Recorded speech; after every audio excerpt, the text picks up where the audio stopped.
Hello everybody and welcome to the Revity Rev Check. Today it's all about you and me and the Opel Mokka-e. For Opel, the second generation Mokka is the start of a new era. At least that's what the company is hoping. But can the new Mokka-e live up to those expectations? The previous generation Mokka was already a successful model, but the new one is even more successful. Especially the E version, Opel did not expect that much demand, so they had problems fulfilling the need for cars. But recently they changed a little this and that. They didn't tell us exactly what they did, but now they're back on track and can give a car to every customer who wants one.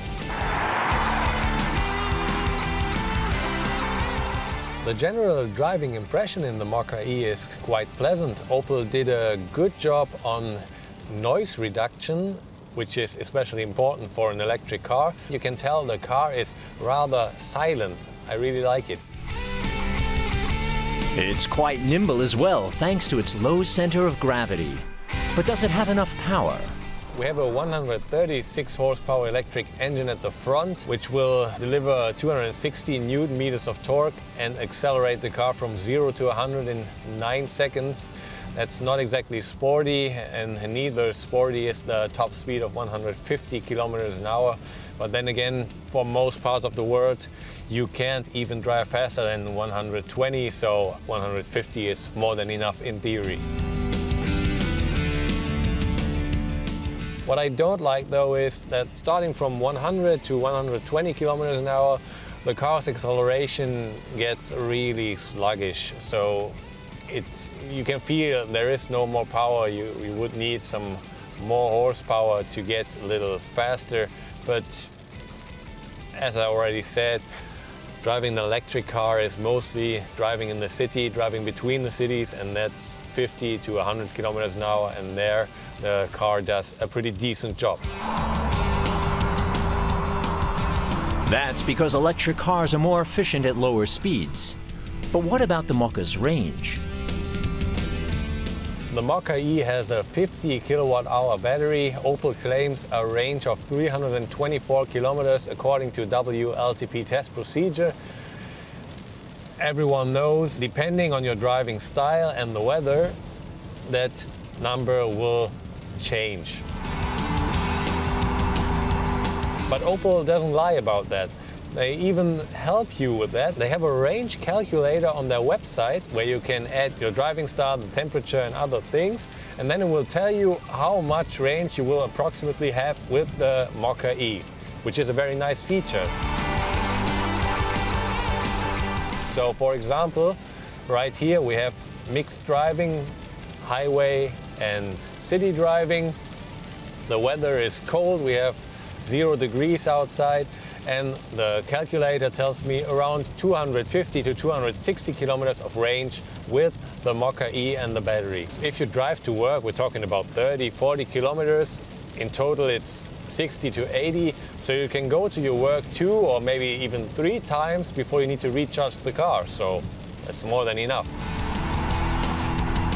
The Mokka is also available with gasoline and diesel engines. Charging the Mokka will be possible with up to 100 kilowatts. That means you will recharge 100 kilometers of range in just 12 minutes. That's quite a good figure. If you have half of it, so 50 kilowatts, it will take 19 minutes to recharge 100 kilometers. At your wall box at home, of course, it takes longer. You will need 90 minutes for 100 kilometers, but at home you don't need fast charging. That's because you usually plug your car in overnight. So are there any tricks to extend the Mokka's range? In an electric car, heating and cooling the interior is always done with energy from the battery, so using that will result in a lower range. So it's always a good idea to preheat or pre-cool the car while it's still plugged in at your charging station. You can either do that in the car, so at a time where the car should do that in the morning, or you can do it via the My Opel app, and the car will be heated or cooled depending on what you need in the morning. Or in the evening on your trip back home. The Mokka features Opel's latest design, with the visor grille stretching across the front in one single sweep. This grille references the iconic Opel Manta. From the side, you'll see that the new Mokka has gotten 12 centimeters lower than its predecessor. That results in giving it a sportier look. As it's usual for electric cars, the Opel Mokka-e features a mode where you will have higher recuperation. You simply press this button B right here and the car will decelerate more if you take your foot off the gas. It will decelerate with 1.3 meters per second squared. Why that exact amount? Well, that is the regulatory threshold before the braking lights need to light up. So anytime you would take your foot off the gas, the braking lights will go on, and that's why Opel said we will stay below that. But then if you want to brake, you press the brake pedal and the brakes will not actually start to work, but the recuperation will get even higher, then the braking lights will start, and the moment the recuperation is not enough anymore, the actual brakes will start to help with that. But you won't notice that as a driver. This is called blending, so you won't even notice whether the car is just recuperating or actually braking. Test drives over, and I have to say the Opel Mokka-e might not be the fastest electric car out there, it might not have the biggest range, but the design is striking. I really like it. And for those of you out there who don't like electric cars, don't worry, the gasoline and diesel versions look just the same. And if you take them with the GS line, then you will have these special accents in black, which makes the car look even better. Opel's sportier GS line trim is available as an option. On the plus side, the Mokka-e has a great design and some nice features such as preheating and an online range calculator.